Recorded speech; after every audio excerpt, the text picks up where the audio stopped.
सयूं भरसां सिंध जे मशहूर नाले वारे कहाणीकार शाइर अदीब बर्ख ज़मींदार शहीद नसीम अहमद खर्ल जी 44वीं वरसी संदसि जे फर्ज़ंद फैसल दारा खर्ल जे सॻियूं भरसां रिहाइशगाह ते मल्हाई वई, जंहिंमें सॻियूं ऐं भरपासे वारनि इलाइक़नि जी मौजूद शख़्सियतुनि सिराई लाल बख्श सियाल, वडेरो नूर मोहम्मद मौर्य, नज़ीर अहमद जमाली, मोहकमुद्दीन चन्ना, यूसी मीरठ के चेयरमैन माशूक अली भट्टी, नेशनल प्रेस क्लब सॻियूं जे सदर गुलाब अली सियाल, सॻियूं चौकी इंचार्ज सोराब शर, सिराई अली गुल भागत, मंजूर कुरैशी, शफी मोहम्मद चन्ना समेत मुख़्तलिफ़ बिरादरियुनि जे माण्हुनि वॾे अंग में शिरकत कई।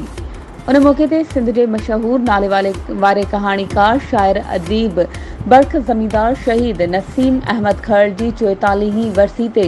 अॻवाणनि पंहिंजे ख़िताब में चयो त शहीद नसीम अहमद खर्ल हिकु अज़ीम इंसान हो, जंहिं जूं लिखियल कहाणियूं शाइरी मां हिकु वॾो सबक़ मिले थो। शहीद नसीम अहमद खर्ल जूं लिखियल कहाणियूं ऐं उन जो अदब ॾाहप अणविसरंदड़ आहे। शहीद नसीम अहमद खर्ल जे विछोड़े के 44 साल गुज़रण बावजूदि हू अॼु बि पंहिंजी कहाणियुनि, शाइरियुनि ऐं अवामी ख़िदमतुनि जे करे अॼु बि लखें दिलनि में ज़िंदा आहे।